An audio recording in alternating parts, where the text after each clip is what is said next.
nếu có người việc quá thôi.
Did you get that ready? Did you get the thing done? Yeah. It's working? Oh, okay. Fire it. Okay. That should dry overnight, I think. They are so small, they should probably, like, if you keep them open, because they don't need to be in plastic, right? Yeah. And plus, even if it cracks, it doesn't matter because it's true. I pretty much did the same thing for the base that I fired these on, and I made the collars separately, and then only during glaze I attached them because I needed.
Hi.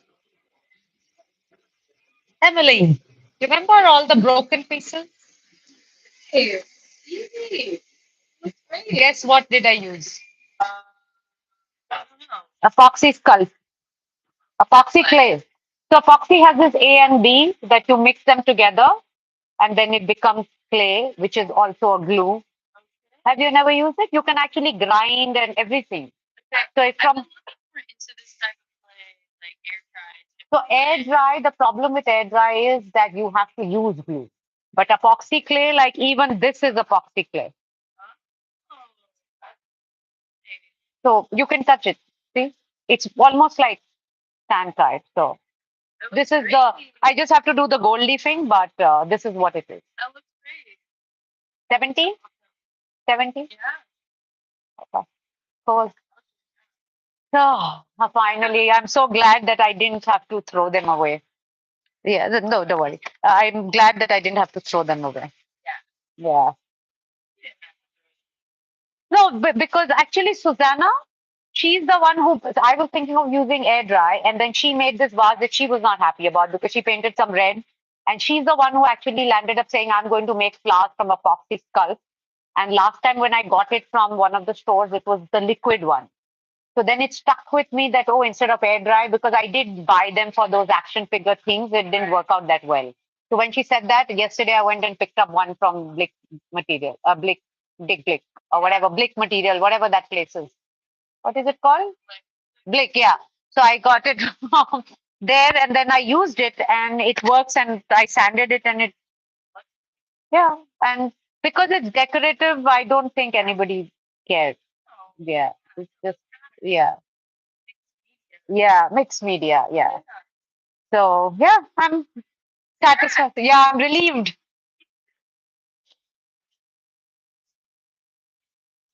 There, this is the final, what they look like. You look so tired. Your eyes are shutting down. Too much work? Uh-oh. Do you have another work from other than this as well? What is your, are you studying? What are you studying? Biology. So you are a full-time student and you do this and you sell your art.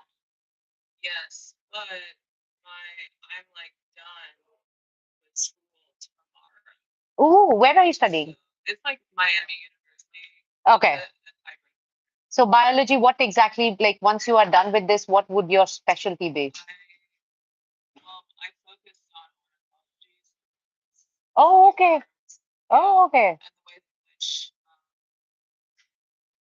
Migration?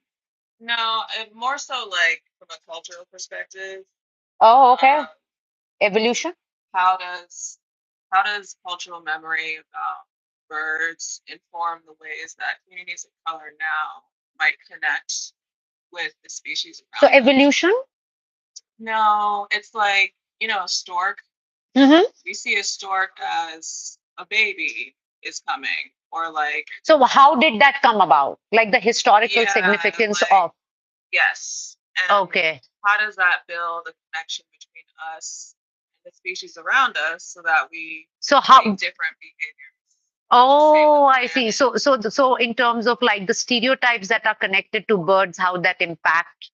Okay. Yeah. Have you studied the relevance of birds in Indian mythology, especially Hinduism? So I haven't specifically, but I'm currently reading this book, Conversations with Birds. She's an Indian writer, and she's talking about like there's an owl goddess. So in Hinduism, because I was so Hinduism, bestiality is technically part of the societal culture. Okay. And Hinduism believes in rebirth and things like that, Yeah. right? So there are these four cycles of humanity where you have the four eras. So the era that we are in is the shit show devil's era, where the Armageddon and all of that is connected. And then once this goes away, then we go into the like resurrection and the good era. So in that era, evolution, how fish to mammals to humans. So birds are pretty much the vehicles of all these gods and goddesses. So if you look up anything to do with birds and Hinduism, every god and goddess has a bird which is intricate to their personality. So when you are looking at your thesis, so all these goddesses and gods convert into humans.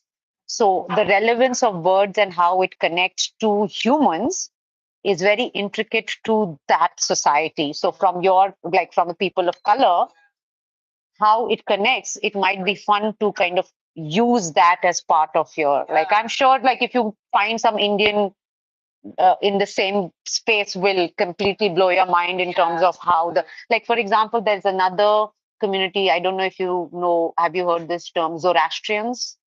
So Persia, which is now Iran. So the best friend that I stayed with, so he comes from that.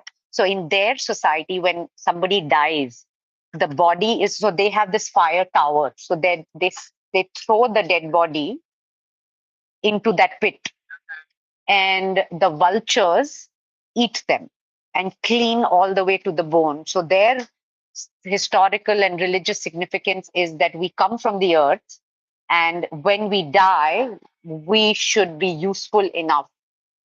And they throw the bodies. So now, because of the everybody living in the city, there aren't that many vultures, but there are some places where this community, they're called Parsis, Parsi. You can look them up.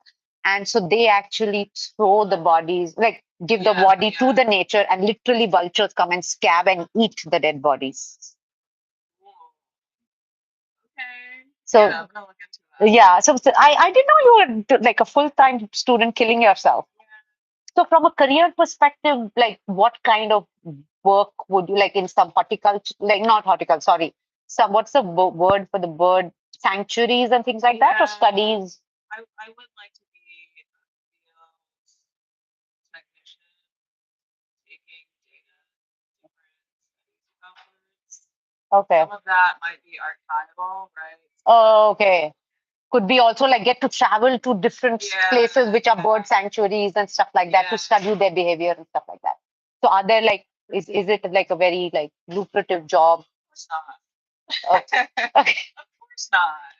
Sorry, I didn't mean to come across like this white girl who didn't know any shit about it. No, but I just thought like given there's so much of things about like PETA and environment and birds and yeah, it's very much based on government funding, like this world. And so if you don't have funding, so you have to find some sort of like a tenured professor, mentor, that kind of things, or like some sort of an NGO to. There are also like NGOs that I've been looking at. Researchers. So what motivated you to get into this line of studies? I don't know. I like one day woke up and I was like, I think I love birds. Like there wasn't. I used to like not be about nature. Like Oh, I was not an outdoors person. okay. And then one day, like, It was one of those freaky days kind of thing. yeah, like I do it. witnessed a murmuration, which is the Right. large flocks of birds during fall migration. So there were like there was thousands of birds. Oh yeah, yeah, those birds that yeah, Yeah, and I was like, and then ever since then I was fascinated by the. and I have a humanities background, Okay. no science background. So the entryway into a more scientific career was pretty slim. Like I didn't. Correct. Okay. So then you looked into this and you found Yeah, I something. found this program which allows me to learn the hard science, yes, but also apply Like countries like Costa Rica and all of these, yes. because guess what? Four of us went to Costa Rica. We didn't see a single bird. That's crazy. Yep. It almost felt like these four people, we shouldn't be visible to them. But yeah, so like Costa Rica, like I also went to with this travel buddy of mine to this place called Punta Tombo. It is one of the largest penguin reserves, the small penguins.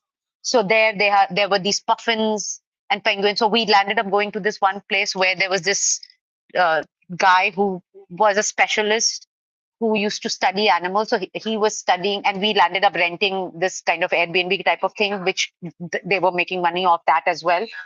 Studying behaviors of seals. So that place had like some thousands of seals. So this Ponta Tombo also, there were a lot of these scientists studying them. The reason I said that would be because when we went for these trips, we landed up interacting with so many people who were specialists about, like I went to Tanzania and the rangers there are pretty much like half doctors about. So they had like so much knowledge about the ostriches and stuff like that. So that's why I just assumed then. Yeah, that's very interesting. Right. So I would think that even like these kind of wild reserves and all, there might be a lot of openings in terms of looking for people who want to connect with.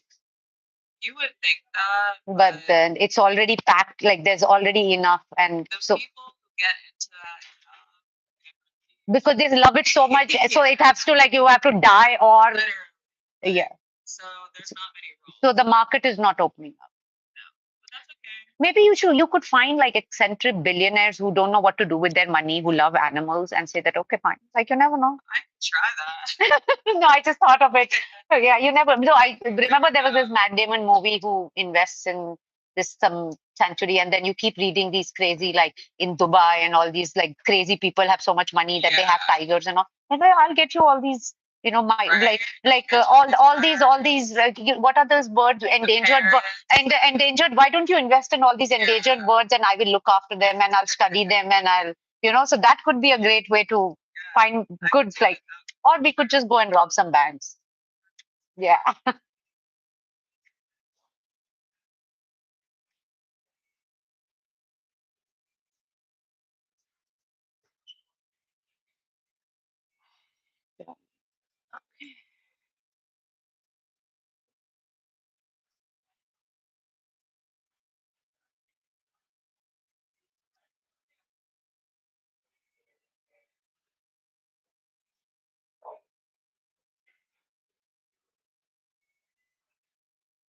देखो साला क्या देखो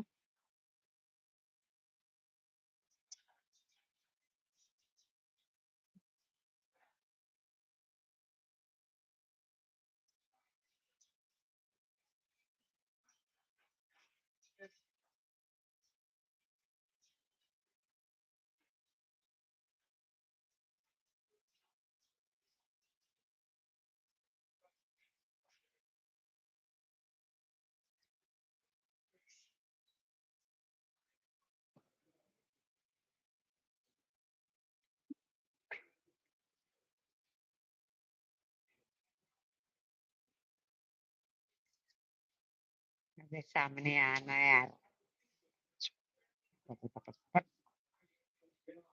nice try fuck you all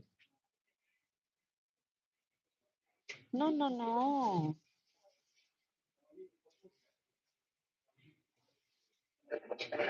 किधर है nice try